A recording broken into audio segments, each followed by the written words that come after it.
ఏమంటారు? గోదావరి జిల్లాలో జరిగిన సంఘటన, త్రిపురాది మీద జరిగిన సంఘటన ఎలా చూస్తారు? ఇక జగన్మోహన్ రెడ్డి గారు, పెమ్మసాని చంద్రశేఖర్ గారి యొక్క మాటలను ఏ రకంగా చూస్తారు? సార్, మీకు ప్యానెల్లో ఉన్న పెద్దలందరికీ కూడా నమస్కారం సార్.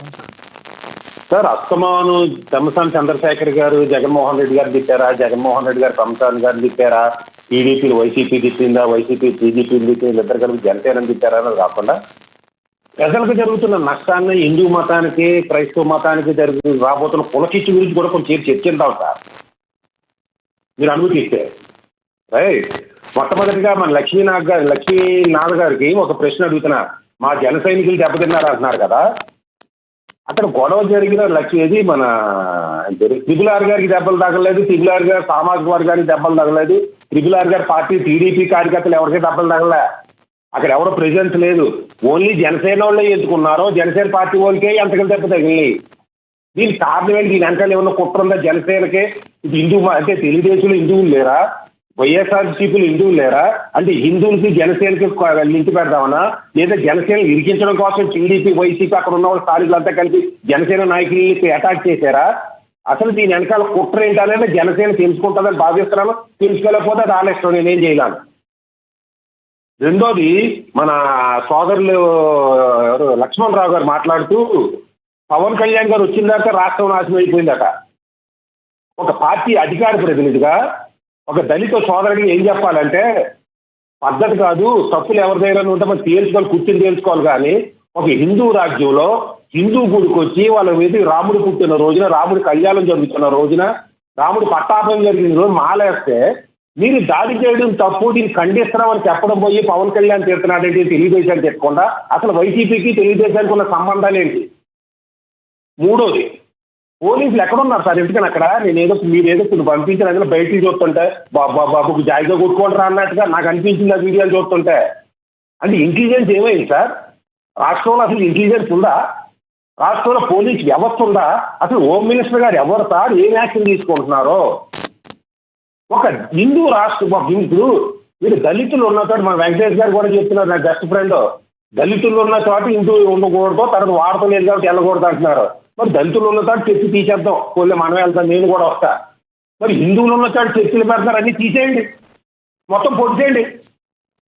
ఏం చేశారు? ఏం మాట్లాడుతున్నారు సార్? హిందువులని ముస్లిం క్రిస్టియన్స్ కొట్టులు చేస్తే, రక్తాలు పాడితే, రక్తంలోంచి అధికారంలోకి వద్దామన్న పార్టీలకి మన జర్నలిస్టుల కింద మన సంబంధం పెట్టుకుంటే సిగ్గుచేటు సార్ వెంకటేష్ గారు, సిగ్గుచేటు.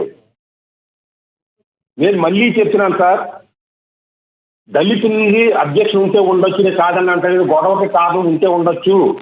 రఘురామరాజు గారి మీద కానీ, లేదా అక్కడ ఉన్న జనసేన పార్టీ వాళ్ళ మీద కానీ, లేదా టీడీపీ ఉంటే ఉండొచ్చు.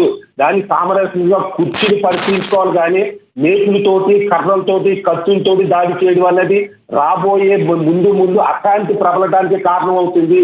ఇదే విధంగా హిందువుల్లో చైతన్యం రాదనుకోండి, ఒకవేళ హిందువుల్లో కూడా చైతన్యం వచ్చి హిందువులు కూడా ఒకటయ్యి ఈ చర్చిల మీద, క్రిస్టియన్స్ మీద దాడి చేయడం మొదలెడితే, రాజకీయ పార్టీలకు ప్రలోభాలకు లోపడి దాడి చేయడం మొదలెడితే పరిస్థితి ఎట్లా ఉండబోతుంది? మళ్ళీ ఆధునిక యుగంలోకి వెళ్ళబోతున్నావా మనం? దాన్ని చూసి రాజకీయ పార్టీలు సంతోషిస్తాయా? ఆ సంతోషాన్ని మన వెనకాల పాకాలు పాద్దావా? జరుగుతున్న దాడిని ఖండించాలి సార్. అది లక్ష్మణ్ రావు గారు కానీ, వెంకటేష్ గారు కానీ, అక్కడ ఉన్న లక్ష్మీనాథ్ గారు కానీ, లేదా మన సోదరులు విజయకరణ్ గారు కానీ, నేను కానీ, మీరు కానీ ఖండించండి. తప్పులు ఎవరన్నా తర్వాత చూద్దాం. దాడి చేసే మనం ఏమనుకుంటున్నారు సార్?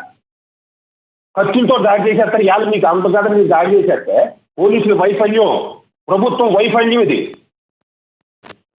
ఒక దాన్ని ఖండించండి. స్టార్టింగ్ లో ఆయన వైఫల్యమనే చెప్పారు. ఆయన ఈ వైసీపీ పార్టీలో హిందువులు లేరా? ఈ వైసీపీ పార్టీ క్రిస్టియన్స్ తప్ప హిందువులకు రక్షణ ఇవ్వదా? హిందువులు మనుషులు కదా? హిందువులు గుళ్ళో వెళ్ళిపోకూడదా? పర్మిషన్ తీసుకోవాలా? ఇంటెలిజెన్స్ రిపోర్ట్ తీసుకోవాలా? పోలీసులు పర్మిషన్ తీసుకుని, మిలిటరీ వాళ్ళు పర్మిషన్ తీసుకుని హిందువులు గుళ్ళకి వెళ్ళి దేవాలయాలకు దండలు వేయాలా? మీరు వెనక రాజకీయ నాయకులు ఎవరో ఒకటి రెచ్చగొట్టేస్తుంటే అక్కడ ఉన్న క్రిస్టియన్స్, హిందువులు రెచ్చిపోయి కొట్టుకు చేస్తుంటే రైట్ ఆధునికంలో వెళ్ళిపోతున్నాం సార్. చివరిగా ఏమంటారు చెప్పండి, కంక్లూడ్ చేయండి మీరు. సార్, మేము చెప్పేది, రాజకీయ పార్టీలు తమ స్వార్థ ప్రయోజనాల కోసం రెచ్చగొడితే రెచ్చిపోకుండా, కేసుల్లో ఇరుక్కోకుండా, రాజకీయ పార్టీలు సమస్య పెరగడం కావాలి, వాళ్ళ అధికారులకు రావడం కావాలి. అది ఏ పార్టీ అని నేను చెప్తులే. వాళ్ళ ప్రలోభాలకు లోపడి నాశనం కాకండి. రెండోది, అధికారంలో తెలుగుదేశం ఉంటే వాళ్ళు ఉండాలి కానీ జనసేనలో ఎంచుకుంటున్నారు మీరు ఒకసారి ఆలోచించండి. మీరెందుకు ముందు ఉంటున్నారో అనేది జనసేనలు కూడా ఆలోచించాలి. కానీ ఖండించినప్పుడు ఒక అధికార పార్టీ, ప్రతిపక్ష పార్టీ కానీ పవన్ కళ్యాణ్ చేస్తుందంటే ఉద్దేశం ఏంటి? వైసీపీ పార్టీకి సమస్యలు ఖండించండి. అవసరం అన్ని పార్టీలు వెళ్ళండి. అక్కడేమో శాంతి కమిటీ ఎవరు తప్పు అయితే వాళ్ళు ఖండించండి. సత్యం గారు ఏదైనా ఓపెనింగ్ చేయాలంటే మాత్రం జన సైనికులు ముందుండట్లేదు, వాళ్ళు వెనకాల ఎక్కడో ఉంటున్నారు. ఓపెనింగ్ కి గొడవలకి జనసేనలు ఉండాలి సార్, అధికారాలు అందించడానికి తెలుగుదేశం వాళ్ళు ఉండాలి. రైట్ రైట్ రైట్ మీ అభిప్రాయం అర్థమైంది. ఎస్ కిరణ్ గారు, విజయ్ కిరణ్ గారు. ఎస్ లక్ష్మణరావు గారు కంక్లూడ్ చేయండి. అక్షర సత్యం గారు, మరి మతాల్ని ఒక పార్టీగా ఆపదించడం కరెక్ట్ కాదండి. ఏ పార్టీలోనైనా అనేక రకాలైనటువంటి మతాలు కులాలు కలిగిన వ్యక్తులు ఉంటారు. దాన్ని మనం ఇప్పుడు ఏమన్నా వైఎస్ఆర్ పార్టీకి హిందువులు అంత పడదా ఏంటండి? ఎంత ద్వేషమా హిందువులు దూరం చేయడానికి? అదే పవన్ కళ్యాణ్ కి క్రిస్టియన్స్ అంత పడదా?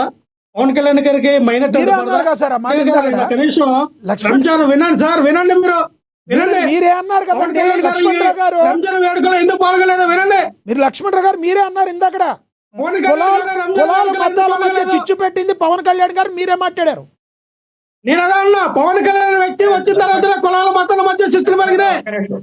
ఒక్క నిమిషం లక్ష్మణ్, అక్షర సత్యం గారు మాట్లాడిన దానికి పవన్ కళ్యాణ్ గారికి ఏంటయ్యా సంబంధం?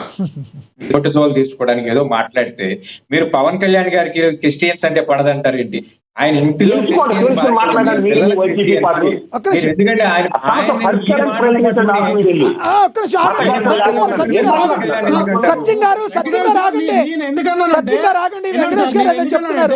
వెంకటేష్ గారు మీరు అన్నారు, మళ్ళీ రిపీట్ చేయండి. వెంకటేష్ గారు నాకు వినపడ, మళ్ళీ రిపీట్ చేయండి.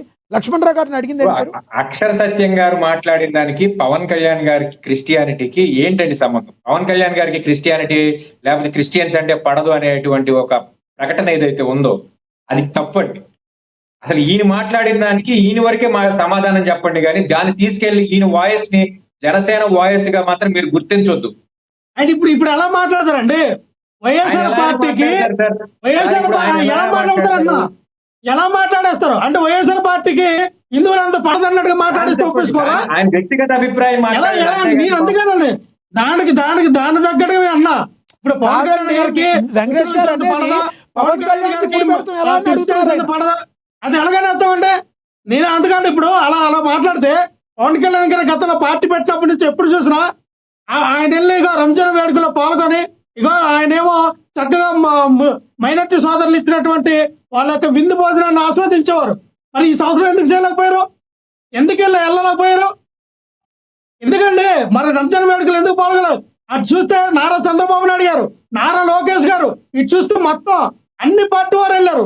మరి పవన్ కళ్యాణ్ గారు వెళ్ళలేకపోయారు. అంటే కేవలం మీరే క్రిస్టియన్స్ కి మైనార్టీకి మీ పార్టీ నాయకులు మీరే దూరం చేస్తారు. మేం చేయట్లా, మీరే దూరం చేసుకుంటున్నారు.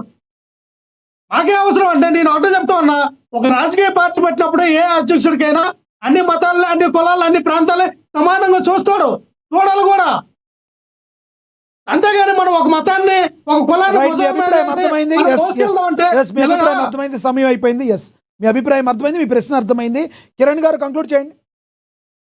సార్ ముఖ్యంగా అంటే చాలా ఇంపార్టెంట్ సబ్జెక్ట్ కాబట్టి నిన్న ఆక్వీడ్లో జరిగిన సబ్జెక్టు నేను మళ్ళీ విజ్ఞప్తి చేస్తా ఉన్నాను. అటు ఆ ప్రాంత ప్రజలకు కానీ లేదు హిందూ మతానికి క్రైస్తవ మతం ఎవరైనా సరే ఇది ఈ ఆంధ్ర రాష్ట్రానికి మంచి పరిణామం కాదు. దాన్ని ఖచ్చితంగా సామరస్యపూర్వకంగా దాన్ని ఒక కంక్లూజన్కి తీసుకోవాల్సిన అవసరం ఉంది. ప్రభుత్వం కూడా దానికి సంబంధించిన తీసుకోవాల్సిన అన్ని చర్యలు కూడా తీసుకుంటది. అన్ని మతాల వారికి నేను చెప్తా ఉన్నాను, ఎవరి మత స్వేచ్ఛను కూడా మనం అడ్డుకోవటం అనేటువంటిది ఈ ఆంధ్రప్రదేశ్లో మాత్రం యాక్సెప్టబుల్ కాదు. భారతదేశంలోనే యాక్సెప్టబుల్ కాదు, మరి ముఖ్యంగా ఆంధ్రప్రదేశ్లో యాక్సెప్టబుల్ కాదు. దాన్ని ఎవరు కూడా సహకరించము. దాని ఇంకోటి తెలుగుదేశం వల్ల లేకపోతే జనసేన వాళ్ళు ఉన్నారా, వాళ్ళకి ఎందుకు తగలలేదు సార్? ఒకటి, ఈ గవర్నమెంట్ అన్ని 3 పార్టీలు కలిసి పనిచేస్తా ఉన్నాయి, అధికారంలో షేర్ చేసుకుంటా ఉన్నారు. సమస్య